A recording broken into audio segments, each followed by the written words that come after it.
Birinci Dünya müharibəsi 1914-18-ci illəri əhatə eləyir. 1914-cü il iyunun 28-də Serb millətçisi Franz Ferdinand Gabriel Prinsipi öldürməsi ilə başlayır. Serbiyaya sığınır.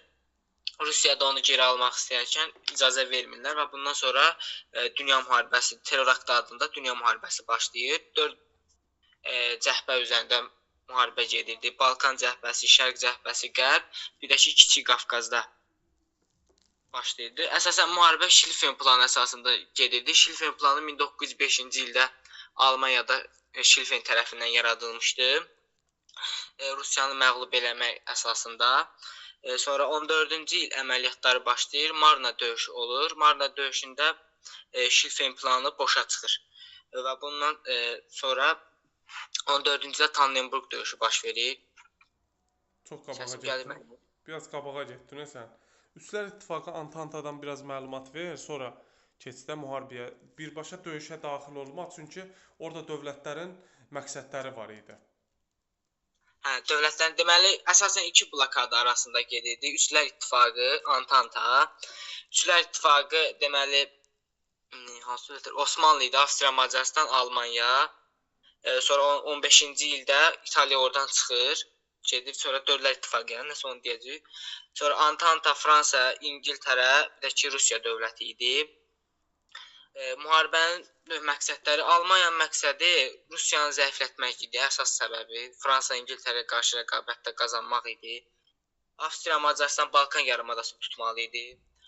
Rusiya Bosfor və Dardanel boğazlarını tutmaq əsas məqsəd qoymuşdu özünə. Böyük Britaniyanın da əsas məqsədi Almaniyanı zəiflətmək idi. Fransa da 1871-ci ildə itirdiyi Elzas və Lotaringiya ərazilərini geri qaytarmaq istəyirdi. Və ki, Reyn hissəsini almaq. Bəli. Sonra davam edə. Qayıdım döyüşlərə mənliyim. İndi müharibəni başlat da, yəni hardan başladı müharibə? Müharibə 14-cü ildə başladı müəllim. İlk dəfə Belçikanı tuturlar. Belçikanı göstərək bircə dəqiqə. Belçika Fransanın şimal hissəsindədir. Bu hissəni əhatə edir Belçika. Aha. Bəli. Məndə görsənmir, üstün ekran kaydı. Hər kəsdə elədi. Xeyr, məndə görünür. Donub qalıb məndə. Mən bir dənə çıxış eləyim. Elə qalsın xəyal. Bəli. Qalsın elə, çünki təzədən vaxt gedir. Davam elə. Hə, yaxşı. Deməli, mən Belçikanı tuturlar. Belçika bir tərəf idi, onu tuturlar. Sonra 14-cü ildə Marna çay sahilində döyüş baş verir. Onları deməli ingilislə fransızlar arasında baş verir. İngilislər burada məğlub, Almanların burada Şlifen planı şey olur. Puça çıxar. Uğursuz olur da, puça çıxır, bəli. Sonra başlayır burada müəllim Tannenburg döyüşü baş verir 14-cü ildə. Burada ruslar məğlub olur. 14-cü ildə Yaponiya müharibə elan edərək Antanta tərəfdən qoşulur. Deməli Yaponiya yerləşir Asiyada və bu hissəni Sakit Okeanda yerləşən ada dövlətlərindən biridir. Sonra Osmanlı 1914-cü il oktyabr ayında qoşulur. O Osmanlıda oktyabr ayında qoşulur Üslər İttifaqı tərəfindən. Bundan sonra da Fransa Osmanlıya qarşı İngiltərə ilə birdə müharibə elan edirlər. 15-ci il hərbi əməliyyatlarında ilk dəfə Qolitsa döyüşü baş verir. Rus ordusu burada məğlub olaraq geri qayıdır. Sonra Qolitsadan sonra 15-ci ildə deməli Almanlar Belçikada xlor zəhərli qazlarından istifadə etmişdilər. Sonra sualtı gəmilərdən istifadə olur ingilislər tərəfindən. 15-ci ildə İtaliya gizli saziş imzalayaraq deməli Antantadan çıxır, Üslər İttifaqından çıxır, Antantaya qoşulur. Bundan sonra 15-ci ildə Bolqarıstanı gətirirlər Üslər İttifaqına, yaranır olur Dövlətlər İttifaqı. 14-cü ilin dekabrından 15-ci ilin yanvarına qədər Sarıqamış döyüşü baş verir Ruslarla Osmanlılar arasında. Osmanlılar burada məğlubiyyətə uğrayır. Çanaqqala döyüşü baş verir 15-ci ildə. Həm sudan, həm də qurudan döyüşlər baş verir. Burada Osmanlılar qələbə qazanırlar. 16-cı ildə 15-də Bağdad döyüşü də keçirilir. Bunda da məğlub olur ingilislər. Yəni Bağdad tutmaq istəyirlər, lakin tuta bilmirlər Bağdadı. 16-cı ildə Kütül-Əmarə döyüşü baş verir. Burada ingilislər məğlub olur. Hətta ingilis generalı burada təslim də olmuşdu. 16-cı ildə Verden döyüşü olur. Verdendir, Jutlandiyadır, bir də Somma dəniz döyüşüdür. Bunların üç birində heç bir tərəf nailiyyət əldə edə bilmir də, cüzi ərazilər ələ keçirirlər. Bir dənə Somma döyüşündə ilk dəfə tanklardan istifadə etmişdilər. 16-cı ildə Rumıniya qoşulur müharibəyə. 17-ci il gəldi. 17-ci ildə ABŞ müharibəyə qoşulur. Artıq demək olar ki, dünyanın müharibənin axırına yaxın ABŞ müharibəyə qoşulur. Ondan əvvəl kim idi müharibədən çıxmışdı? 17-ci ildə Rusiya müharibədən çıxır. Burja inqilabı baş verdiyinə görə müharibədən Rusiya çıxmışdı. Sonra 18-ci ildə Rumıniya müharibədən çıxır. 18-ci ilin oktyabrında Mudros müqaviləsi imzalayaraq Osmanlı müharibədən çıxır. 18-də Marshal Foch'un başçılığı ilə yenə də döyüş olmuşdu. ABŞ qoşulmuşdu. Bundan sonra qələbə qazanırlar. Artıq demək olar ki, müharibənin qalibləri də bilinirdi, məğlublar da bilinirdi. Noyabrın 3-də Almaniya çıxır müharibədən. Kompen meşəsində imzalanan müqavilə ilə də Birinci Dünya müharibəsi başa çatır. Deməli, Birinci Dünya müharibəsində əsas döyüşlər birinci oldu 1914-cü ildə Tannenberg döyüşü. Şərq cəbhəsində Almaniya Rusiyaya qalib gəlmişdi Tannenbergdə. Sonra Marna döyüşü olmuşdu 1914-cü ildə. Fikir verin, 1914-cü ildə Marna döyüşü olub. Bir dənə bu xətti çəkək. Bu 1914-cü il M hərfi ilə başlayır Marna döyüşü Birinci Dünya müharibəsində. Deməli, Qərb cəbhəsi Almaniya, İngiltərə və Fransaya məğlub olmuşdu. Burada nə baş verir? Bu Marna da Birinci Dünya müharibəsində. İkinci Dünya müharibəsində isə 1 ilə 4-ün yerini dəyişəndə 41 eləyir. 1941. Orada Moskva döyüşüdür. Moskva döyüşündə də bunların ildırım sürətli planı puça çıxmışdı. Burada Şlifven planı puça çıxdı Marnada. 1914-də 14-ün çevirəndə 4 ilə 1-in yerini dəyişəndə eləyir 41. İkinci Dünya müharibəsində isə Moskvada burada yenə Barbarossa planı puça çıxmışdı.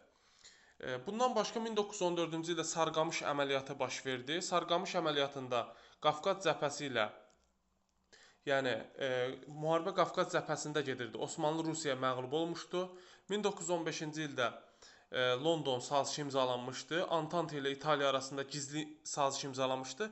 Deməli, bu İtalyanlar var ha. Həm Birinci Dünya müharibəsində, həm İkinci Dünya müharibəsində Almanları yarı yolda qoydu. Deməli, başlayanda bir tərəfli idi. Yəni, Üçlər İttifaqında var idi. Biz bilirik, Üçlər İttifaqı yarananda 1889-da Almaniya, İtaliya, Avstriya, Macaristan idi. Əvvəl döyüşdə iştirak edir. Lakin 1915-ci il London müqaviləsinə əsasən Antanta dövlətləri dedik. Böyük Britaniya, Fransa və Rusiya Antanta dövlətləridir. Bu dövlətlər, yəni bu üç böyük dövlət məcbur etdi İtaliyanı gizli saziş imzalamağa və İtaliya burada Almaniyanı yarı yolda qoydu, keçdi Antanta tərəfə. Bunu görən Bolqarıstan, biz bilirik ki, Bolqarıstan Nikbolu döyüşündən yadımızdadır da, Osmanlı 1-ci Bəyazı 1396-da Bolqarıstanı tamamilə fəth edir və həmin Bolqarlar köməklik edir Almanlara 1-ci Dünya müharibəsində və Dördlər İttifaqı yaranır 1915-ci ildə. 1915-ci ildə ikinci döyüş Çanakkale döyüşüdür. Bu, Türkiyənin bilirsiniz, Qurtuluş döyüşü deyirlər türklər buna. Egey dəniz sahili Osmanlı, Fransız və İngilis qüvvələrinə qalib gəlmişdi. Həmin zaman türklər böyük qalibiyyətlə bitirmişdi bu müharibəni. Həmçinin burada Azərbaycandan da əskərlər var idi ki, Türkiyə tərəfdən İngiltərə və Fransızlara qarşı vuruşurdu. Həmçinin ingilislərin müstəmləkəsi olan Yeni Zelandiya qüvvələri də burada iştirak edirdi. 1915-ci ilin payız ayında dedik ki, Bolqarıstan Dördlər İttifaqında qoşulmuşdu. Yəni, Çanakkale bu Bolqarıstandan əvvəl olmuşdu bu döyüş.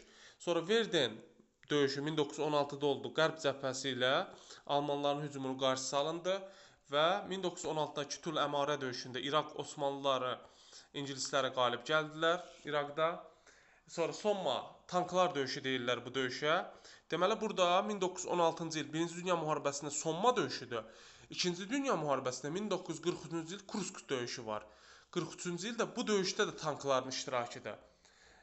Almanlar İngilis və fransızlara məğlub olmuşdu, amma cüzi ərazilər tuta bilmişdilər. Yutulan dəniz döyüşü də baş vermişdi. Biz bilirik tarixdə dəniz döyüşləri var. Salamin dəniz döyüşü eradan əvvəl 480-ci ildə, sonra Susima dəniz vuruşması var. Rus-Yapon müharibəsində 1905-ci ildə Yaponlar qalib gəlmişdi. Sonra Lamanş döyüşü var. Bəli, Lepanto dəniz döyüşü var. 1571 Osmanlı məğlub olmuşdu. Sonra Lamanş dəniz vuruşması var. İngilislər İspanlara qalib gəlmişdi. Və Yutland dəniz döyüşü idi. Midway dəniz döyüşü var. 2-ci Dünya müharibəsi 1942-ci il. Burada yenə Amerika ABŞ qüvvələri qalib gəlirdi. Deməli, bu dəniz döyüşlərindən 1-ci Dünya müharibəsində olan Yutland idi və Alman-İngilis döyüşü tərəflər uğur qazana bilmədi. İlk müharibədən çıxan, 1-ci Dünya müharibəsindən çıxan Brest-Litovsk müqaviləsi ilə Ruslar olmuşdu. Martın 3-də imzalanmışdı 1918-ci il. Bu Brest-Litovsk müqaviləsi AXC-nin dövrünə düşmür, yadınızda qalsın. Elə vaxtda suallarda bunu qeyd edirlər. Və 1918-ci il Compiègne meşəsində Fransada Antante ilə Almaniya sülh imzalamışdı və Almaniya məğlub dövlət kimi müharibəni tərk edir və bundan sonra təzminat ödəməli idi. Yaxşı, onda keçək suallara. 1-ci Dünya müharibəsinə aid suallar verək. 1-ci İstanbul sülhü ilə Səfəvilər və Brest-Litovsk sülhü ilə Almaniya. Oxşar cəhət nədir? Ərazilərinin çox hissəsini itirdi deməli. Belə deyək də, iki cəbhədə müharibə aparmaqdan xilas olmaları. Bir də ərazi itirməsi mənim deyə bilməliyim. İkinci sual. Marna və Verden döyüşlərinin nəticəsində nə baş verdi? Almaniya itkilər verir. Başqa? Marnada ildırım sürətli müharibə planı boşa çıxdı. Verdendə isə tərəflər xeyli itkilər vermişlər də. Almanlar yalnız cüzi torpaqları tuta bildilər. Verden nə baş verdi? 16. Verden 1916, Marna isə 1914. Bəli. Deməli, burada İngilis-Fransız qüvvələrinin Almanların Fransa istiqamətində yürüşünün qarşısını aldılar. Hər iki vuruşmada. Bəs Marna ilə Somma döyüşünün oxşar cəhəti nədir?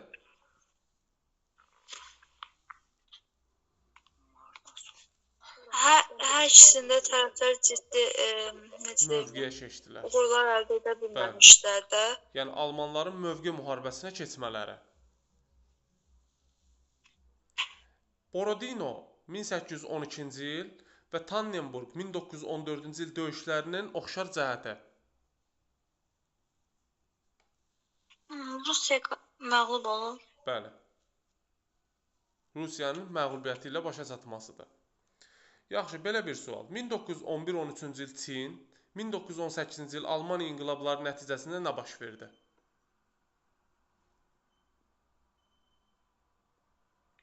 Məğlub oldu da müəllim. Məğlub oldu deyə nə yarandı? Əgər inqilablar baş veribsə 1911-13-də Çində və 1918-ci il necə?